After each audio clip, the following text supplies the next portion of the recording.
Hello guys, नमस्ते, good morning, how are you. पहले से कैसे हैं? बढ़िया।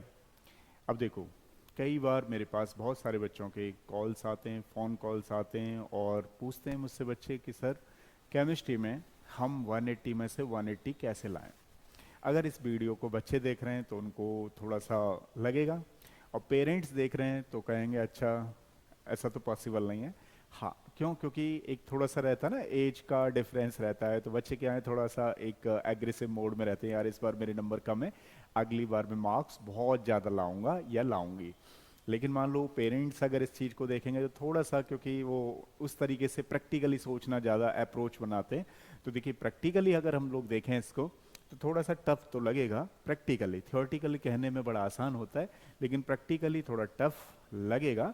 बट अगर आप लोग चाहते हो कि 180 में से 180 आप करना, स्कोर करना चाहते हो, अपना तो 100% दे ही सकते हो सकता है एक आध क्वेश्चन रॉन्ग हो जाए तो उस बात से भी कोई फर्क नहीं पड़ता, और वो भी आपको काफ़ी सेटिस्फाई करेंगे। मार्क्स 170 प्लस कर जाते हो तो ठीक है, आपको लगेगा यार आपने 100% देने की कोशिश की।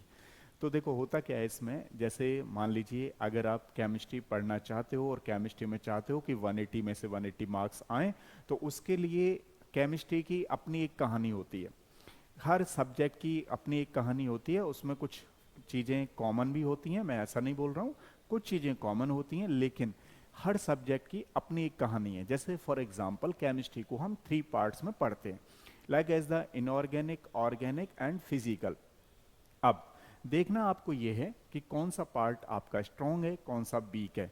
लेकिन जिसमें वीक है उसमें ज़्यादा ताकत आपको लगानी होगी, लेकिन जिसको आप कहते हो कि वो आपका इजी पार्ट है, तो उसको भी आपको उतना ढीला नहीं छोड़ना है इसमें। ये ध्यान रखिएगा। तो मैं आपको कुछ फैक्ट्स बता रहा हूँ, अगर आप, मैं कुछ पॉइंट्स भी बताऊंगा, इनको अगर आप कंप्लीट कर लेते हो तो डेफिनेटली 180 में से 180 मार्क्स ला सकते हो। कोई बहुत बड़ी बात नहीं है कि आप नहीं ला पाओ। पहला नंबर कि सबसे पहले तो आपको क्या करना है, 3 रजिस्टर बनाने। जनरली बच्चा क्या करता है कि इस तरीके से केमिस्ट्री को तैयार करता है कि चैप्टर नंबर 1 से 2 3 4 5 इस तरीके से वो तैयार करता है। तो थोड़ी सी इसमें आपको अभी यूनिक स्ट्रेटजी लगानी है। 3 रजिस्टर लेने हैं। 3 रजिस्टर में सबसे पहले ये देखो, इनऑर्गेनिक केमिस्ट्री के कौन कौन से चैप्टर हैं।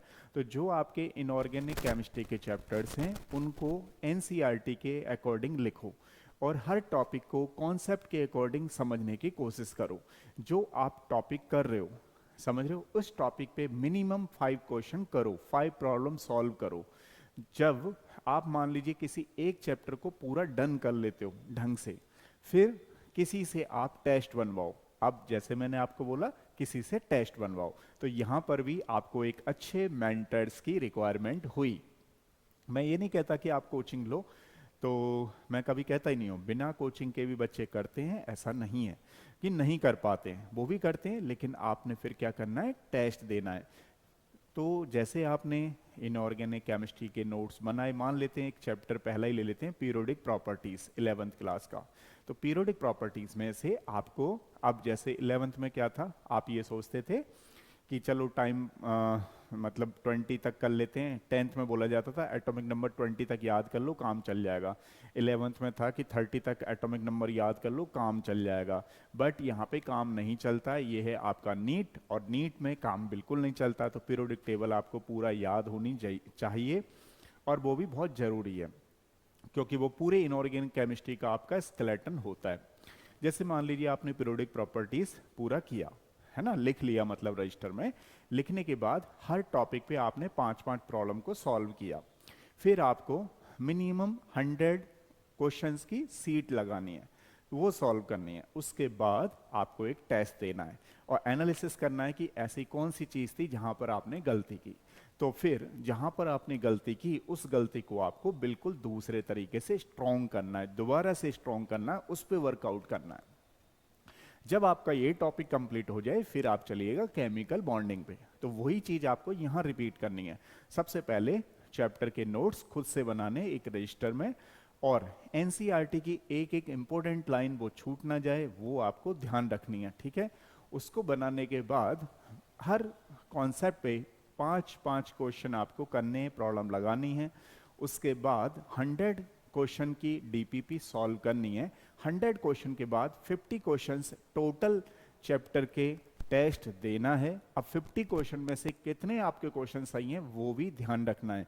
एक चीज हमेशा ध्यान रखें आप लोग, जब भी क्वेश्चन पेपर दे रहे हो तो क्वेश्चन पेपर अपडेटेड है या नहीं है, ये इस बात का आपको ध्यान रखना है। कहीं ऐसा ना हो कि पता लगा कि जो आप क्वेश्चन पेपर दे रहे हो, टेस्ट पेपर दे रहे हो लास्ट में चैप्टर का, तो वो मान लो 2015 का हो, 2016 का हो, या किसी ने नया अपडेट किया ही ना हो, तो ये भी गलत हो जाएगा। उसमें मान लीजिए आपके मार्क्स कंप्लीट पूरे में से पूरे आ रहे हैं और आप खुश हो, मैं तो बढ़िया, कोई दिक्कत नहीं है। प्रॉब्लम हो सकती है, क्यों? क्योंकि अब क्वेश्चन अलग तरीके से आने लगे हैं। तो भाई अलग तरीका क्या है? अलग तरीका ये है, अब क्वेश्चन आते हैं आपके असर्शन रीजन पे, AR पे, अब क्वेश्चन आते हैं आपके मैचिंग पे, अब क्वेश्चन आते हैं आपके स्टेटमेंट पे, ठीक है, स्टेटमेंट्स पे। तो कहने का मतलब इस तरीके के क्वेश्चन आप सॉल्व कर रहे हो या नहीं कर रहे हो, ये बात भी बहुत जरूरी इफेक्टिव होती है। कहीं ऐसा ना हो कि पता लगा आप डायरेक्ट वाले MCQ लगाते ही जा रहे हो, आप कह रहे हो अरे यार बड़ा मजा आ रहा है, सर ने बोला था, मैं तो बड़ा अच्छा कर रहा हूं या कर रही हूं। तो इस बात का भी आपको ध्यान रखना है। जब आपकी इनऑर्गेनिक केमिस्ट्री पूरी हो जाती है फिर आप चलिएगा ऑर्गेनिक केमिस्ट्री पे। इस बात को दिमाग से निकाल दीजिएगा कि मेरा टेस्ट मतलब मैं हर को एक साथ लेकर के चलूं, हर किसी को, मतलब इनऑर्गेनिक का भी चैप्टर खोल लूं, ऑर्गेनिक का भी खोल लूं, फिजिकल का भी खोल लूं, ये फिर प्रॉब्लम हो सकती है। तो आपने क्या करना है फिर, जैसे मान लीजिए इनऑर्गेनिक का एक टॉपिक केमिकल बॉन्डिंग बहुत स्ट्रांग हो गया, फिर आप जाइए हाइड्रोजन वाले में, उसको अपने तरीके से NCERT का कोई मेन पॉइंट ना छूट जाए, टेबल को बड़े ध्यान से देखिए और एक पेज अपना पहले से बना लीजिए एसेप्शन वाला। मान लीजिए हाइड्रोजन वाले चैप्टर में जो भी एसेप्शन है तो पहले वाले पेज में उन एसेप्शन को देखते रहें। फिर क्या होगा, बाकी के सब्जेक्टों पे भी ध्यान दें, लेकिन ऐसे ही जैसे मैं आपको बता रहा हूं उसी तरीके से आपको करना है। तो एसेप्शन को एक टेबल पे लिख लें, जहां पे लग रहा है आपको बार बार उसको रिवाइज करें। इस तरीके से आप देखेंगे तो हर चैप्टर पे आपकी ओवरऑल कमांड होगी। जब ओवरऑल कमांड आपकी होगी तो डेफिनेटली आपको कॉन्फिडेंस खुद से भी आ रहा होगा। यही प्रोसेस आपको रिपीट करनी है। उसके बाद फिजिकल में कई बार बच्चों को लगता है कि अच्छा मुझसे क्वेश्चन नहीं हो रहे। फैक्ट बता देता हूँ आपको, ये चीज़ है कि आप ना फिजिकल में सारे चैप्टर का एक कंक्लूजन, मान लीजिए पहले पूरे चैप्टर के पॉइंट्स लिखिए, NCERT के हर क्वेश्चन को करने की कोशिश करिए, एक्सरसाइज के क्वेश्चन लगाइए। मतलब आपको खुद से ज़्यादा मेहनत करनी पड़ेगी और बहुत ज़्यादा मेहनत करनी पड़ेगी। ज़्यादा नहीं, अगर ज़्यादा करोगे तो 160 आएंगे, आपको उस ज़्यादा से भी बहुत ज़्यादा मेहनत करनी पड़ेगी, तब आपके 180 में से 180 मार्क्स आएंगे। तो उसके लिए रेडी हो जाइए। एक चीज़ और, जो ज़्यादातर बच्चे मिस्टेक करते हैं उन मिस्टेक का मैं आपको फिर दोबारा बताता हूँ। जो सबसे जनरली मिस्टेक क्या करते हैं कि जैसे आज पढ़े 4 घंटे तो कल नहीं पढ़ेंगे, फिर नेक्स्ट डे पढ़े, फिर नहीं पढ़ेंगे। तो ये वाली जो रूटीन है, इसको मैं सही रूटीन नहीं मानता हूँ। रूटीन का मतलब होता है कि चाहे आप 3 घंटे पढ़िए कोई प्रॉब्लम नहीं है, लेकिन पर डे आपको पढ़ना है। और केमिस्ट्री को आपको मॉर्निंग में, जब आप शाम को पढ़ रहे हो तो मॉर्निंग में एक बार रिवाइज करिए और जो मेन पॉइंट हैं उनको तो जरूर देखिए। केमिस्ट्री में बहुत सारे एक्सेप्शन होते हैं, एक्सेप्शन पे अपना फोकस पहले से ही क्लियर रखें। भाई ये चीज़ है तो वो आपको याद करनी है तो याद करनी है, ठीक है। और जब भी किसी बच्चे को लग रहा है कि केमिस्ट्री के लिए आपको समझ में नहीं आती है, कुछ नया मेंटर ढूंढना है, तो आपके सामने हम भी हैं, पढ़ाते हैं केमिस्ट्री। अगर आपको लगता है कि केमिस्ट्री आपसे नहीं हो पा रही है तो डेफिनेटली ज्वाइन करिए YBS।